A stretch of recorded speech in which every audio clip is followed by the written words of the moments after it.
Ladies and gentlemen, hey, hi, how you doing? Welcome back to the channel. Thank you so much for stopping by. This past week with the launch of Modern Warfare 3, we actually got some very interesting news stemming from some inside sources in the gaming industry in regards to the truth behind Modern Warfare 3 and some very interesting things that apparently happened behind the scenes in a way that kind of exposes MW3 in some funny ways. So as we get into it, if you enjoy the video, do me a favor, drop a like on it. It would be really appreciated. And if you're new to the channel, every single day, I got you covered with the latest going on in COD, whether it's news, updates, meta breakdowns, you name it, it's all right here. So feel free to hit that subscribe button and turn on those post notifications.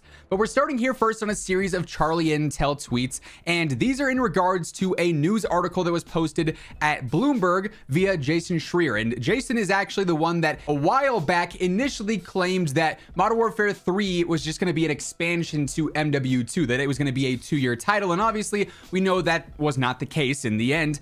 We have MW3 now, and MW2 was just a 1-year game. But there are a series of quotes in this article that shed some light on Modern Warfare 3 and actually tell us a bit about features that, well, are a bit disappointing to hear about now, considering we have the full game out. But initially, news. Bloomberg reports that Modern Warfare 3 was developed in just 16 months. Some staff at Sledgehammer Games say the title was initially pitched to them as an expansion, but quickly changed into a full premium title, which is what it is now.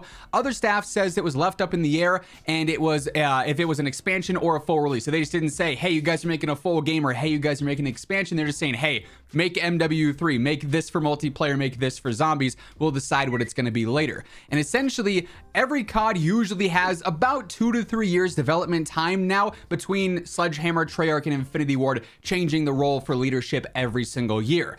Obviously not the case though with Sledgehammer. They were told during Vanguard's year, hey, you gotta make MW3 a full game. Or in some cases, apparently some employees were told you gotta make the MW3 an expansion. Now Activision says it was a premium game from the start, and that's pretty much the story they've stuck with this entire time in all of their quarterly earnings reports and everything like that. They've always said it was gonna be a premium title and a full game, but the rumors of it being an expansion and a DLC were already out there. Now, this is a very interesting part of this article. Bloomberg reports that Sledgehammer Games initially pitched their next Call of Duty title to be set in the Advanced Warfare world after they finished Vanguard. So Modern Warfare 3 was not supposed to happen from Sledgehammer. If it was going to happen, it was supposed to be from Infinity Ward in, 2025 or 2026. And instead, Sledge is now here with MW3 instead of what maybe could have been Advanced Warfare 2, which is very interesting. Activision told them no, they're working on a new Modern Warfare for 2023 instead. After Vanguard, developers at Sledgehammer were told codename Anvil would be set in the company's futuristic 2014 game Advanced Warfare's universe, but were then told they were working on Modern Warfare. The nature of this new release was left hazy, but the scope was ambitious and included an update to the popular Zombies mode, several multiplayer maps, and a campaign. Few developers were surprised when they were later told that the release would be a sequel to Modern Warfare 2, but the shortened cycle took a toll on Sledgehammer's staff. Now, Bloomberg reports that Sledgehammer's staff was frustrated with Modern Warfare 3's development because they had to run decisions by Infinity Ward's leadership, who took a while to respond to feedback and even stepped in to make their own changes. This to me is incredibly surprising and disappointing at the same time. Not as disappointing as some of the stuff we're gonna get to, but this to me is crazy because Sledgehammer Studios is the main studio developing, or Sledgehammer Games is the main studio developing Modern Warfare 3. We've seen all the communication through the Sledgehammer channels that's been fantastic, and Sledge has always been very good at that. They've been dealt some bad cards with the titles they've been told to make, World War II and Vanguard, but they've always done well with what they've had, at least in my opinion. They're very receptive to community feedback. They're quick to respond to things for the most part. They do a good job in regards to that. And so the fact that they were trying to make this game and seeing all the feedback of, hey, this is bad about MW2, this is bad about MW2, that's bad, and trying to change all that, but then having to run that by Infinity Ward, who, as we saw throughout all of MW2, was very stubborn to change basically anything that the community was asking for, is very rough. And then they even stepped in to make their own changes. Now, this article doesn't directly say what those changes were. Sometimes unwanted changes based on directives from above were made. I'm almost wondering if some of the systems like Armory and whatnot were an Infinity Ward design just because it's not something that really correlates with the other goals of the game to be so community driven and welcoming.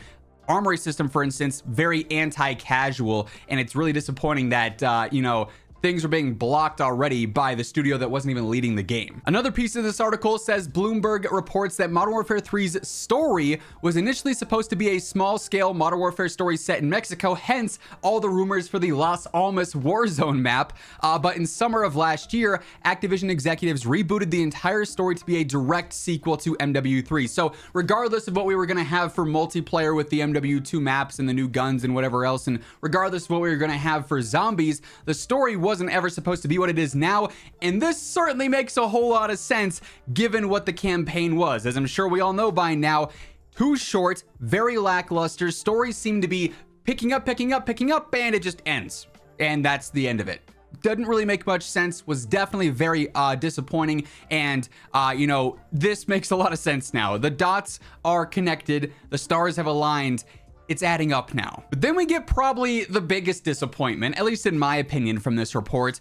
Corroborating Bloomberg's report, several sources tell Charlie Intel one of the changes that Infinity Ward made to Sledgehammer Games' Call of Duty Modern Warfare 3 multiplayer was removing a Pick-10 loadout system. The new system is a morphed version of what it once was. And this does make sense because when you look at the vests and whatnot, they very much so resemble wild cards from the Pick-10 system. Vests that remove your tacticals but give you more of this and that, or a vest that does overkill but you don't get, you know, your field upgrade or whatever the case may be. It's definitely a hybrid of a Pick-10 system, but I think when you look back at Call of Duty, the Pick-10 system is highly regarded as one of the best, if not the single best created class system we've ever seen. And obviously, people are, you know, very back and forth with the gunsmith system that we have now in terms of how attachments are built out and the pros and cons. Basically everything going on with how you build out your loadouts and your weapons now. It's an okay system, but it's not everyone's favorite for sure. And the fact that Sledgehammer was trying to reintroduce Pick-10, something that the community has wanted back for a long time, then it was overruled by Infinity Ward, is just crazy to me. And like I said, dating back to the whole armory discussion, I wonder what other changes Infinity Ward either made Sledgehammer change or they vetoed outright. The limitations here seem really unfortunate, and it does sort of expose that Modern Warfare 3, while I think whatever you want to refer to this as, if you want to call it a full game, great. If you want to call it a DLC, great. I think we can all agree it's a step up from MW2 if you are a fan of this more arcadey, fast-paced style gameplay. I personally think it's a massive improvement, even though the fact that it was developed in half the time of a normal game and apparently has been limited severely by Infinity Ward. I gotta say, it's kind of impressive that it's as fun as it has been for me so far, and I'm glad that it is, but it's sort of a, man, what could have been situation. What if they actually got to fully develop MW3 in the entirety, you know, of the time it should have gotten? What if they weren't being limited by Infinity Ward and it was solely led by a Sledgehammer? We could have had that full-on campaign, so that wouldn't have been cut so short. You know, we might have more to multiplayer in terms of new and unique content and gameplay dynamics that the community's been requesting, might have been followed up on a bit more. But that said, I feel like Sledge has done a good job with the cards they've been dealt again, which are a bit unfortunate. And I am enjoying Modern Warfare 3 multiplayer, but the fact that so much of this now has surfaced is like, wow. That's it's kind of crazy that this game is what it is with all that going on behind the scenes. So Modern Warfare 3 has been exposed a little bit, I think we can say. That is going to wrap things up. If you enjoyed the video, do me a favor, drop a like on it, would be real appreciated. And if you are new here, be sure to hit that subscribe button on your way out so you can always guarantee you're up to date with all things going on in COD. But once again, thank you so much for tuning in. And until next time, take it easy, have an awesome rest of your day, and I'll catch you later. Peace out.